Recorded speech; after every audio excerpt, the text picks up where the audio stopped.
जय हिंद। मैं अनिल दुबे आज़ाद। आप देख रहे हैं DRS live TV.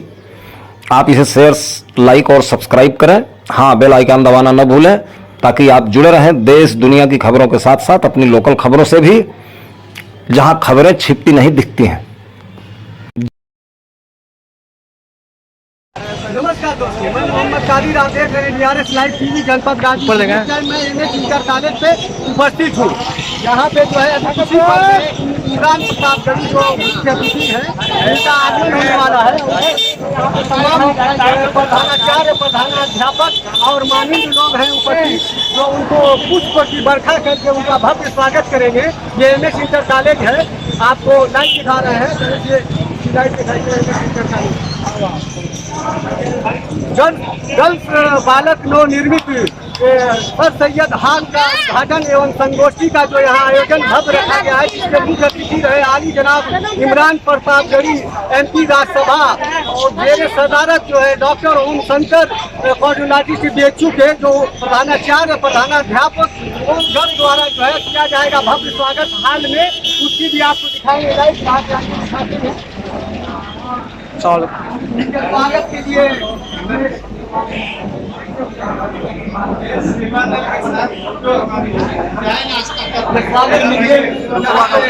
Imran Pratapgarhi जी का उसी पद में होगा आगमन।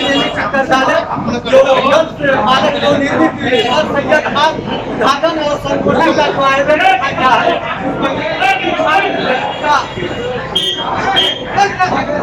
बना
पूरे शहर की तरफ से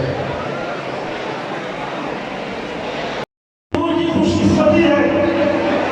पहली बार जो भारत और पूरी दुनिया के अंदर अपने तकरीरों का और शायरी का लोहा बना चुका है, पहली बार गाजीपुर में आया है। और मैं एक शेर पढ़ना चाहता हूँ आपके लिए। अदब खामोश है दिल। आप हमारे मन से थोड़ा सा जगह बनाओगे वालों के लिए, और ये साइड खाली होनी चाहिए। खामोश है दिल, भरी महफिल में चिल्लाना नहीं अच्छा। खामोश है दिल, भरी महफिल में चिल्लाना नहीं अच्छा।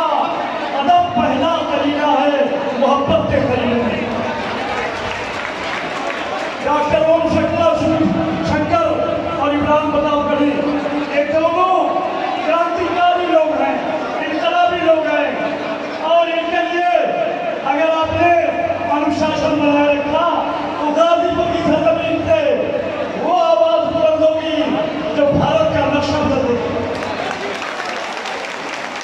मैं बगैर किसी तकलीफ के, बहुत सारे लोग फूल हमारा बनाना चाहते हैं, सारा कैंसिल।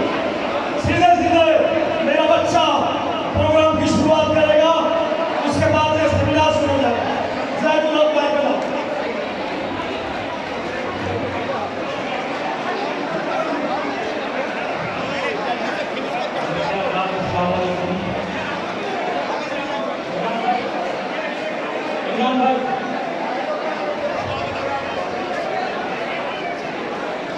एक ऐसी गंध जो इमरान को इमरान चलाती है, बहुत पाबंदी है करता हूँ उसके बाद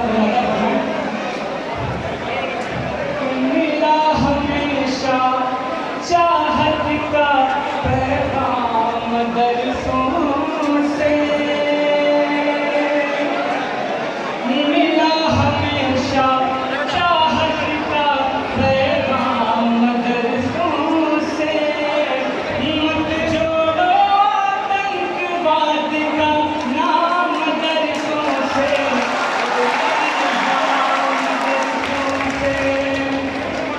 कि यहाँ पुराने बात की हर लम्हा है तिलावत होती, यहाँ पुराने बात की हर लम्हा है तिलावत होती, ज़र्रे ज़र्रे में हमदर्दी और मुहब्बत होती, और मुहब्बत होती कि कभी नहीं हो सकता कत्ले आम दर्शों से मत करो आतंकवाद का नाम दर्शों से कोई इल्जाम दर्शों से कि जंगे आज़ादी में फिरंगी लाख कुरान जलाए, जंगे आज़ादी में फिरंगी लाख कुरान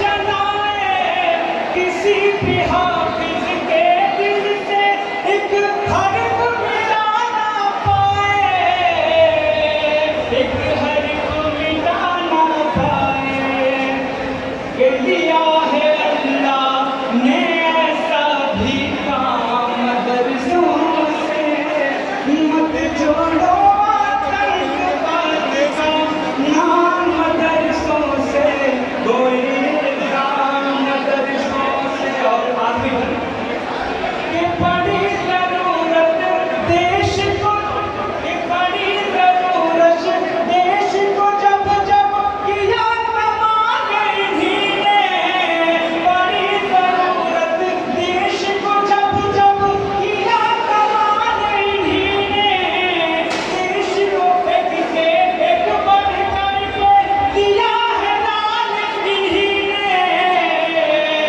दिया है दान इन्हीं ने कि निकले ज़ाकिर फ़खरुद्दीन कलाम मदरसों से, निकले ज़ाकिर फ़खरुद्दीन कलाम मदरसों से मत जोड़ो आतंकवाद का नाम दर्शों से कोई इल्जाम दर्शों से। शुक्रिया। एक हमारे यूनिवर्सिटी की जिंदगी में मैंने जिंदगी में एक ही इलेक्शन लड़ाया था, लड़ा तो कभी नहीं हूँ। और अल्लाह का शुक्र है कि गाजीपुर अलीगढ़ मुस्लिम यूनिवर्सिटी में वहाँ के एक एक बच्चे ने कसम खा ली थी कि वीर अब्दुल हमीद की जमीन से हम आए हैं और अलीगढ़ के बस झंडा बुलंद करेंगे। ज़ैनुल बशर मरहूम गाजीपुर के 2 बार सांसद रहे, उनके साहबजादे मेरे दोस्त और जिनके सुख दुख के हम साथ भी रहे हैं। और इलेक्शन एक बहुत बड़ा वक्ता लड़ रहा था, अयूब शबाब, जिसको पहली बार हमने हराया, दूसरी बार हम नहीं लड़े, तब वो जीता। लेकिन वो जीतने वाला अलीगढ़ मुस्लिम यूनिवर्सिटी का स्टूडेंट यूनियन का जनरल सेक्रेटरी आली जनाब इरफान बशर तशरीफ फरमा है। आज के इस टॉपिक पे एक अलीगढ़ सरसैयद हाल जो अब यहाँ से उठेगा वो सारे जहां पर बन जाएगा। 2 मिनट के लिए बाइक पर आएंगे अपने तस्वीर के साथ। इनमें भाई बड़ी मुश्किल जीत से उस इलेक्शन को जीता गया था। शेरनी भाई नाराज मत होइएगा, बिहार का कैंडिडेट भाषण पढ़ने दे रहा था, लेकिन भाषण के साथ हमारे पास अमल था। और एक शेर पढ़ दूं, उनको ये शौक उन्हें नाम से पहचाना जाए, उनको ये शौक उन्हें नाम से पहचाना जाए। मेरी ये जिद कि मुझे काम से पहचाना जाए। गुलामी फाउंडेशन।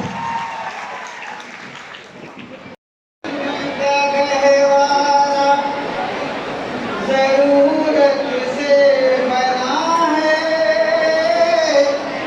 बच्चों की दुआओं से, मोहब्बत से बना है। ये इल्म का गहवारा जरूरत से बना है, बच्चों की दुआओं से, मोहब्बत से बना है। और हज़रत, इस बिल्डिंग को बनाने के लिए हमारे न जाने कहाँ कहाँ का सफर किया। फिर देखेंगे ये दुनिया के कोने से इसको ग़िज़ा मिली, दुनिया के कोने कोने से इसको ग़िज़ा मिली। कुछ खास दोस्तों की इनायत से बना है, दुनिया के कोने कोने से इसको ग़िज़ा मिली। कुछ खास दोस्तों की इनायत से बना है। और मैं दो शेर पढ़ूंगा, दो नाम इस्तेमाल कर मैंने आपको बात कर मदद चाहूंगा। शेर थोड़ा सा आराम करना जरूरी है कि वारिस हसन ने देखे थे जो ख्वाब बेकरार, वारिस हसन ने देखे थे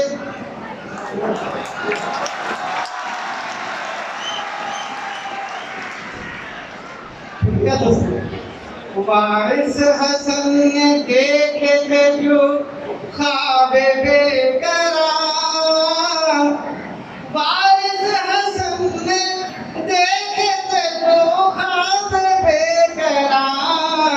उस ख्वाब की ताबीर हकीकत से बना है, उस ख्वाब की ताबीर हकीकत से बना है। और दूसरा शेर अपने मोहतरम खलीफा साहब के नजर है, लेकिन खलीफा साहब आप काट दीजिए, आपको चाहने वाले आपको साथ देंगे, मुझे साथ देंगे। ये जो चराग इल्म है दुनिया के सामने, ये जो चराग इल्म है दुनिया के सामने, खालिद अमीर आपकी मेहनत से बना।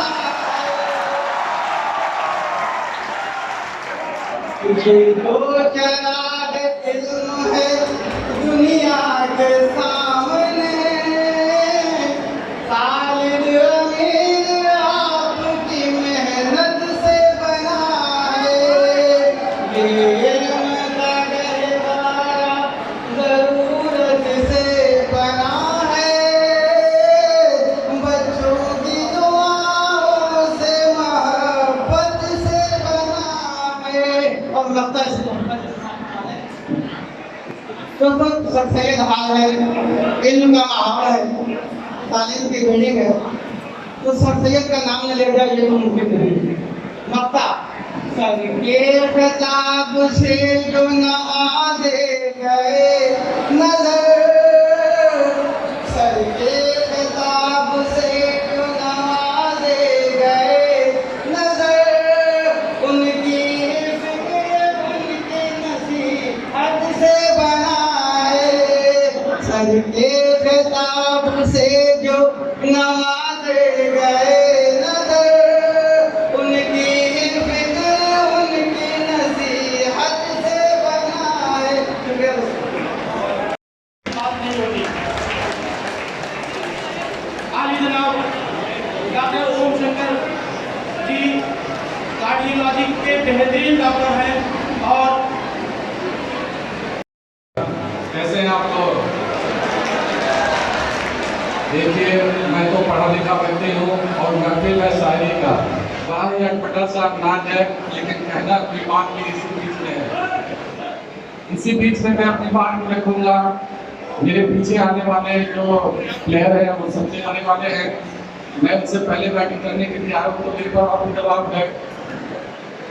और इमरान साहब को मेरा एक सलाह है कि पहले वो प्रतापगढ़ी थे, अब वो भारत गरीब हो गए हैं, इसलिए नाम बदल गया अपना।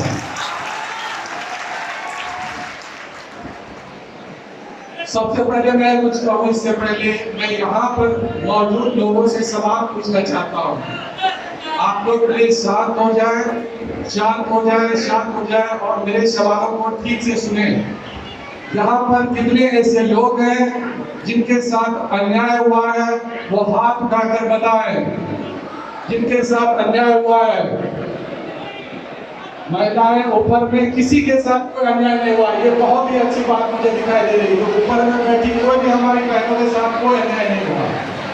ऊपर पे बैठी हुई बहनें, क्या आप लोग के साथ कोई अन्याय हुआ कभी?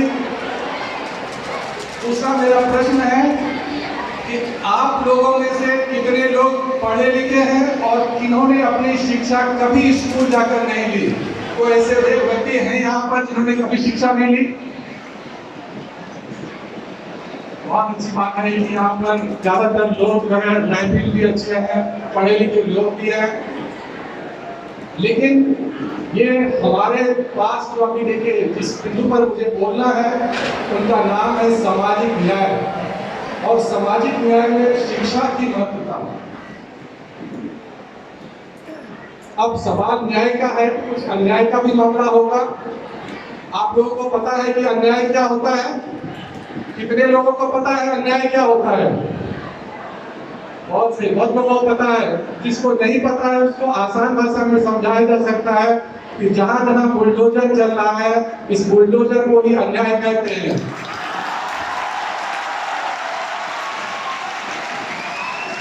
क्योंकि न्यायिक व्यवस्था में बुलडोजर का कोई जगह नहीं होता। वहां पर न्यायिक व्यवस्था बनी हुई है, कोर्ट है, वकील है, जज है। हमारे देश में जब बाहर से भी कभी कोई आतंकवादी आए थे तो उनको भी कुछ वर्षों का समय दिया गया था इस न्यायिक व्यवस्था से गुजरकर अपनी बात कहने के लिए, अपने आप को निर्दोष साबित करने के लिए। और जब ऐसा नहीं हो रहा है तो मतलब ये देश के सभी नागरिकों के साथ आज अन्याय हो रहा है। अन्याय और न्याय, ये न्याय की जरूरत होती किसको है? जो वर्ग कमजोर होता है। पूरी दुनिया में सिर्फ दो ही तरह के लोग हैं, एक जो दूसरों का शोषण करते हैं और दूसरे जो उस शोषण के शिकार होते हैं। शोषक वर्ग को न्याय की आवश्यकता नहीं होती है। जो कमजोर, पीड़ित, लाचार, बीमार, कमजोर होते हैं, न्याय की उनको जरूरत होती है। और दूसरी चीज है समाज और सामाजिक। मैं ओम शंकर एक व्यक्ति के तौर पर एक व्यक्ति हूँ, मैं समाज नहीं हूँ। आप सबको मिलाकर अगर ओम शंकर के साथ में खड़ा हो जाए तो ये समाज है। और इस समाज के साथ अगर कोई भी अन्याय करता है, चाहे वो बुलडोजर से करे या किसी और चीज से करे, भेदभाव से करे, यही सामाजिक अन्याय है। चाहे वो जाति के आधार पर करे, चाहे वो धर्म के आधार पर करे, चाहे शिक्षा के आधार पर करे या लिंग के आधार पर करे या क्षेत्रता के आधार पर करे, किसी भी आधार पर किसी भी व्यक्ति के साथ भेदभाव, यही अन्याय है। यानी कि समाज है और समाज के आधार अन्याय है। और भारतीय समाज में हजारों सालों से इसकी जो व्यवस्था है सामाजिक अन्याय की व्यवस्था है। इसलिए इस सामाजिक अन्याय की व्यवस्था में न्याय की बहुत बड़ी जरूरत है। अब न्याय क्या है? न्याय वो है जो सही को सही और गलत को गलत किया जाए। यानी गलत व्यक्ति दंड पाएंगे, चाहे वो कितना भी मजबूत क्यों न हो, और सही व्यक्ति किसी भी तरीके से किसी भी जुर्म का शिकार नहीं हो। ये है न्याय। और आज क्या हो रहा है? जो सबसे बड़े अपराधी उस सबसे बड़े पोस्ट पर, और जो सबसे ईमानदार वो जेलों के अंदर। क्या है न्याय? न्याय और अन्याय, ये जब आप समझेंगे तब फिर सामाजिक न्याय में शिक्षा की महत्वता के बारे में समझना होगा। ये अन्याय क्यों हो रहा है? क्योंकि हमारे समाज में 77 सालों बाद भी शिक्षा मतलब जो सिर्फ अपना नाम लिख सकता है, उसका स्तर कितना है पता है आपको? 77 सालों में सिर्फ 77%। 77 सालों में 77%। और अगर आप गांव और शहरी शिक्षा में देखेंगे भेद, तो इसमें भेद है। फिर जातियों में अगर शिक्षा में देखेंगे तो शेड्यूल ट्राइब में सबसे कम शिक्षा, फिर शेड्यूल कास्ट में सबसे कम शिक्षा, उसके बाद फिर अल्पसंख्यकों में शिक्षा का अभाव। आपको पता है कि इस्लाम की सबसे बड़ी सीख क्या थी? आप लोगों को पता है कि इस्लाम की सबसे बड़ी सीख क्या थी? इकरा। नाम सुना है इकरा का? कितने लोग अपने आप को शिक्षित कर रहे हैं मुसलमान? कितने मुस्लिम महिलाओं को आप स्कूल भेजते हैं? आज जिस हॉल में हम खड़े हैं और जिनके नाम पर यह हॉल बना है, वो ऐसे महान विभूति के नाम पर है, सर सैयद साहब, जिन्होंने इस देश में शिक्षा के उसी शिक्षा के बारे में सोचा। और यहाँ पर आज प्रिंसिपल साहब ने मुझे बुलाया, इतना सम्मान दिया, इसके लिए बहुत दिल से गवाहियों से बहुत बहुत आभार।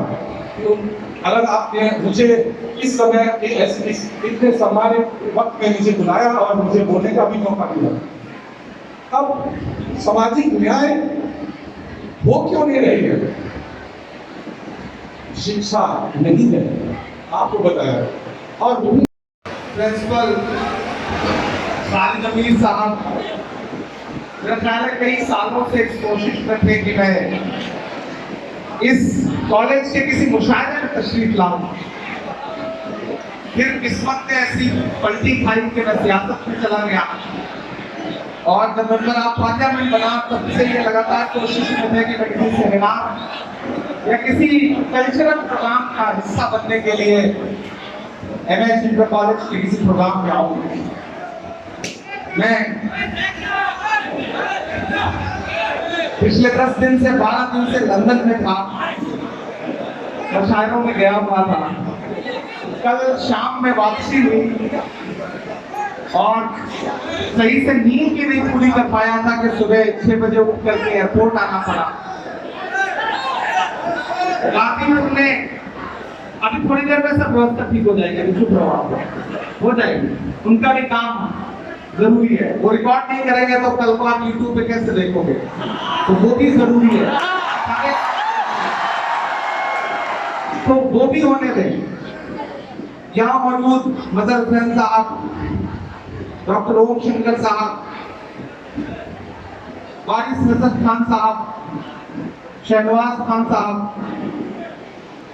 तनवीर साहब, विश्वविजय जी, अहमद शमशाद साहब, अमिताभ अनिल दुबे जी, मार्कंडेय सिंह जी, सुनील जी,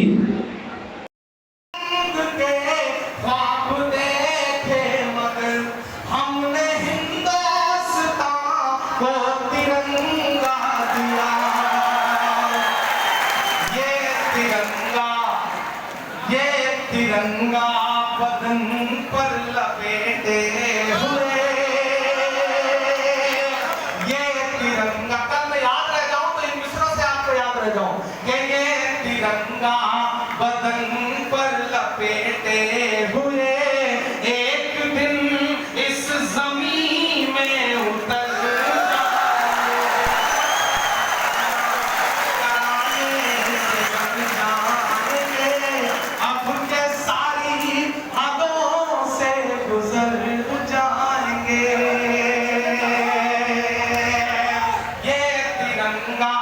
बदन पर लपेटे हुए एक दिन इस जमीन में उतर जाएंगे। और ये मिसरा सुनिएगा कि ख्वाब तू देखने लग गया कौन से, तेरी ख्वाहिश है अब सब रहे मौन से, बात इतनी सी है कोई समझाइए, हमने झेले हैं दुनिया में फिरौन से, कि ना इधर जाएंगे ना उधर जाएंगे, ना इधर जाएंगे ना उधर जाएंगे, बन के खुशबू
की गवाही से लिखता रहूं, खून दिल की सियाही से लिखता रहूं, आंसुओं की गवाही से लिखता रहूं, खून दिल की सियाही से लिखता रहूं। हमने जो कह दिया अब ये मुमकिन नहीं कि मुगल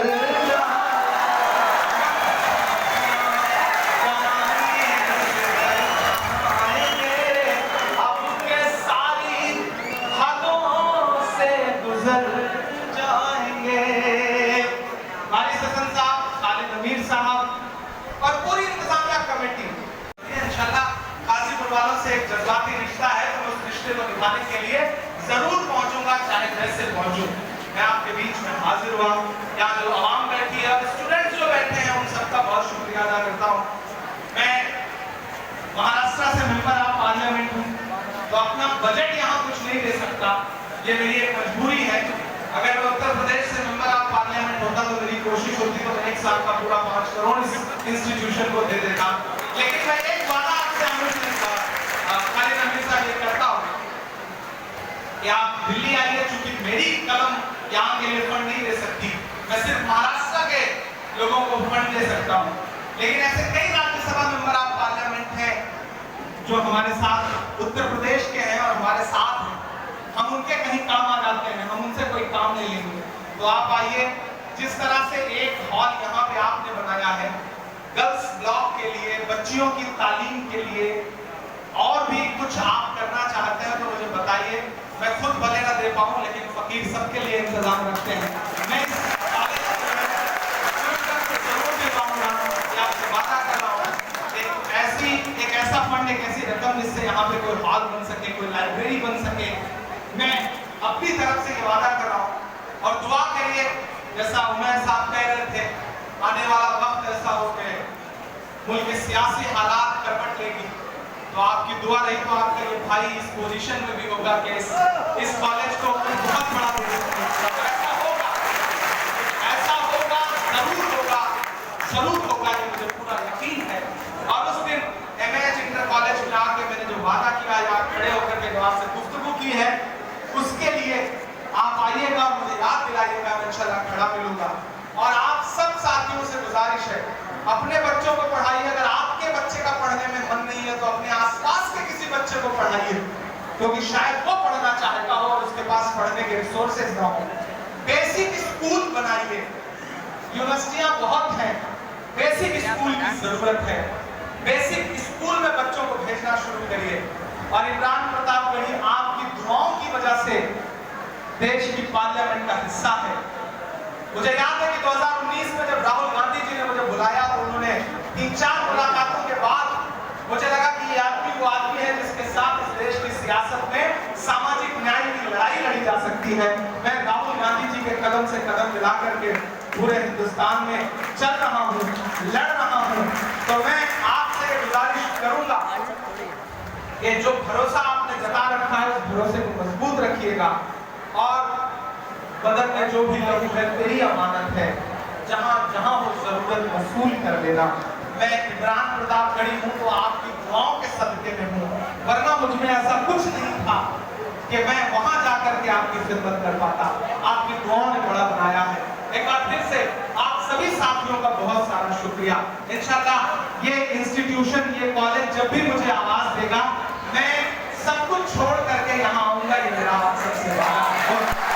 80 किलोमीटर इलाहाबाद जाऊं, वो चाहते थे कि गांव के ही किसी डिग्री कॉलेज में एडमिशन ले लूं, ग्रेजुएशन कर लूं, पोस्ट ग्रेजुएशन कर लूं, डिग्रियां ले लूं। लेकिन जिद थी मुझे अपनी मंजिल खुद तय करनी थी। वालिद साहब की मर्जी से हट के, उनको नाराज करके इलाहाबाद यूनिवर्सिटी का एंट्रेंस दिया, एडमिशन लिया। कोई बताने वाला नहीं था कि ग्रेजुएशन में सब्जेक्ट क्या लेना चाहिए, नहीं बताने वाला था। गांव में तो यही है ना सोच कि हाई स्कूल कर लो, इंटर कर लो, बीए कर लो, एमए कर लो, उसमें क्या कर लो, कौन सा सब्जेक्ट ले लो, कोई बताने वाला नहीं, कोई गाइड करने वाला नहीं। अपनी मर्जी से ग्रेजुएशन में एंट्रेंस दिया, एडमिशन लिया, जब इलाहाबाद विश्वविद्यालय में पहुंचा तो आंखें चुदियां गई, ऐसा लगा कि मैं तो गांव से आया हूं, मैं तो यहाँ एडजस्ट ही नहीं होता हूं। उस समय हम पैंट के साथ शर्ट नहीं पहनते थे, बुशर्ट पहनते थे जो लंबी होती थी, कुछ रुपए मीटर कपड़ा जिसका आता था। उस लिबास पर यूनिवर्सिटी में जाकर के जब देखा कि अच्छे अच्छे कपड़े पहने हुए लोग अंग्रेजी बोलते थे, इलाहाबाद विश्वविद्यालय के बच्चे, पूरा का ऑक्सफोर्ड, तो हमें लगा इस दुनिया में तो हमारी जगह ही नहीं बनती है। लेकिन खुद पर भरोसा रखिए तो खुदा नए रास्ते खोलता है आपके लिए। वहां एहसास हुआ कि खुदा ने मुझे एक हुनर दिया है, मुझे उस हुनर को तलाशना है। और बुजुर्गों से भी एक बात कहना चाहता हूं, अपने बच्चों के अंदर छिपे हुए हुनर को पहचानिए। अगर सचिन तेंदुलकर को उनके पिता आईएएस बनाना चाहते तो ना वो कभी आईएएस बन पाते, ना सचिन तेंदुलकर बन पाते। अगर शाहरुख खान को उनके वालिद क्रिकेट खिलाना चाहते तो ना वो कभी शाहरुख खान बन पाते, ना क्रिकेट खेल पाते। अगर इमरान प्रतापगढ़ी के वालिद जैसी जिद कर रहे थे कि डॉक्टर बनना है या फिर यूपीएससी करना है, अगर मैं उस कोशिश में लगा होता तो शायद ना तो आईएएस बन पाता और ना ही आज मेंबर ऑफ पार्लियामेंट बन के देश की सबसे बड़ी पंचायत में बैठा होगा। इसलिए अपने बच्चों के हुनर को पहचानिए। और मुझे अपने भाइयों से बहनों से भी ये कहना कि खुदा हर इंसान को, हर बच्चे को एक हुनर देता है, उसे पहचान लो, उसे तलाश लो, तो पूरी दुनिया में वही तुम्हारी पहचान का सबब बन जाएगा। अगर नहीं पहचानोगे तो धीरे धीरे वो टैलेंट, वो हुनर भर जाता है।